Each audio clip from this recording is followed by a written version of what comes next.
Hello there. Hi. Hi, it is us again. Hello. It's Ben, And Sean. and we are still your teachers for October. Woo! We are excited to be with you again. Yeah, it's been so fun getting to sit down and read together and learn. Yeah. Yeah, usually when we teach, it is to either 4-year-olds or junior hires. And so it's been really cool kind of getting to sit down and kind of flesh out some of these lessons just a little bit more. I know, kind of beef them up a little bit. And God's shown us so much, and hopefully it's been a blessing to you as well. Yeah. So today we wanted to talk, obviously, like all of them have been about, tangentially, is about healing, of course. But today we kind of wanted to focus on a little bit more of emotional healing, specifically more directed towards relationships, right? Relational healing, which I know some of us really need. It's pretty easy for relationships to get broken. You see it in the Bible, you see it in your own life. And we'd like to talk about 2 of those times in the Bible today. Yeah. Cool. So to open us up, I'd like to go to Genesis 33, which is where we are right now. Yes. Yeah. Sorry. Yeah, we're here. Yes. And so, and in Genesis 33, we find Jacob and Esau. Now, these 2 guys are 2 famous brothers who were born to Isaac, right? One of the main, the God of Abraham, Isaac, and soon we're about to meet Jacob, right? So he's one of the big 3 of the religion. And so these 2 men are born to Isaac, and Jacob is born, Esau's born first, and then Jacob grabs his heel, and he comes out. And so Jacob gets the name Jacob, which means to usurp. That's what it means. Someone who kind of takes stuff. So it's an interesting name. It seems kind of foreboding, and it is. Jacob ends up living the rest of, most of his life up until God starts changing his name, which is probably significant, as somebody who sees things that are good, and he goes ahead and takes them. He kind of starts running with what we've kind of been talking about in the earlier stories of Genesis, of the Adam and Eve narrative, the Cain narrative. He kind of catches a little bit of that, right? And he starts trying to see things that are good and take it for himself, right? So the first thing that he does is he's his mother's favorite, and Rachel, and Esau is his father Isaac's favorite. Right, and so he decides that he wants the blessing. He wants the birthright, right? And so it's something that God wants as well. Jacob's calling is to be the one with the birthright. But instead of waiting for God to do something, Jacob decides to create a cool plan. There's a big famine in the land, and Jacob is waiting for his brother Esau to come back from his hunting trip, and Esau didn't get anything. And so there's a famine. So he's really hungry. He might even be starving. That seems to be sort of the implication of the text. And he says to Esau, "Hey, man, I'll give you this food and save your life if you would like to give me your birthright." And Esau goes, "Yeah, whatever." And he gobbles down the soup and gives him the birthright, right? So the birthright is the blessing of God that's going to be passed down from Isaac, who's got it. Right? This family of God that he's beginning to create. And so after that, he decides with his mom together to trick their dad, because he's very sick. He's going to pass away, to get the blessing of Esau. Now, this is the official one. This is the one where the father anoints the son with the blessing of God, right? And so Jacob really just dresses up like Esau, and he smells bad like Esau because his dad's blind, and puts hair all over his body, and he tricks him. He gets the birthright, and Jacob, he takes it. He gets exactly what he wanted. And by doing that, you would think after you get the birthright, then you get all the inheritance, and then you get to celebrate, party down, live with the family of God. But Jacob didn't wait He took stuff. And so now Esau, his brother, hates him. And so he runs away from his whole family.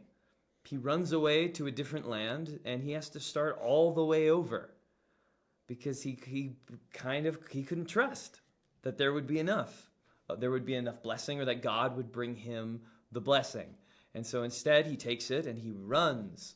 He has to start all the way over. He gets tricked by this guy named Laban because he wants to marry his daughter, and it's a huge, huge mess, right? And so he finally runs away from Laban. He's married both of Laban's daughters. It's a crazy story, and he's totally run away, right? And he's becoming closer with God. And God is teaching him things. God is blessing him still because he's still pursuing God through this very complicated relationship. Jacob's name, Israel, means wrestles with God, right? That's kind of the name he gets for the way that he is trying to figure this all out, right? He has like this struggling back and forth. And so Jacob is finally, where we're going to hop in here, is going to pay the piper, so to speak. Jacob is hearing news that his brother Esau, who obviously wants to kill him, right, in Jacob's mind, who obviously would like to kill him, is coming to visit him in this new land that he's in. And this is, what we're going to hop in right here, is what happens when Jacob finally meets his brother. Yeah, so if you are following, we're in Genesis chapter 33, and I believe we're just starting with verse 1. Yeah. Yeah. So Jacob looked up, and there was Esau coming with his 400 men. Wow. So he divided the children among Leah, Rachel, and the 2 female servants. He put the female servants and their children in front, Leah and her children next, and Rachel and Joseph in the rear. He himself went on ahead and bowed down to the ground 7 times as he approached his brother. But Esau ran to meet Jacob and embraced him. He threw his arms around his neck and kissed him, and they wept. Then Esau looked up and saw the women and children. "Who are these with you?" he asked. Jacob answered, "They are the children of God, has graciously given your servant." Then the female servants and their children approached and bowed down. Next, Leah and her children came and bowed down. Last of all came Joseph and Rachel, and they too bowed down. And Esau asked, "What is the meaning of all these flocks and herds I met? To find favor in your eyes, my lord," he said. But Esau said, I already have plenty, my brother. Keep what you have for yourself." "No, please," said Jacob. "If I have found favor in your eyes, accept this gift from me. For to see your face is like seeing the face of God. Now that you have received me favorably, please accept the present that was brought to you. For God has been gracious to me, and I have all I need." And because Jacob insisted, Esau accepted. Then Esau said, Let us be on our way. I'll accompany you." But Jacob said to him, "My Lord knows that the children are tender, and that I must care for the ewes and the cows that are nursing their young. If they are driven hard just one day, all the animals will die.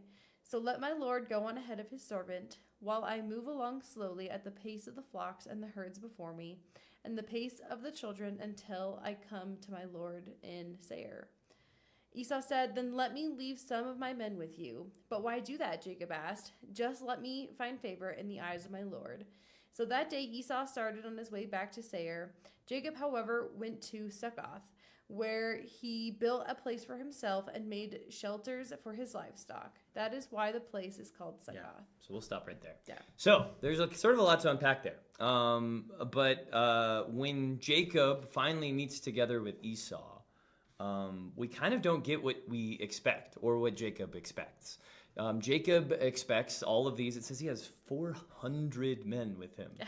So obviously, Jacob assumes these guys are going to kill me. So he runs and he bows 7 times, significant number, right? Like he does the 7 times bowing, and staggers his family and livelihood so that they could run away if he just gets right by his brother and they have time to turn and run. That's what he does. And instead, Jacob is expecting death or punishment or something like that. And it says a very specific line that Esau does. It says that Esau ran to meet Jacob and embrace him. He threw his arms around his neck and kissed him, and they wept. Yeah, and that should sound a little bit familiar to us, right?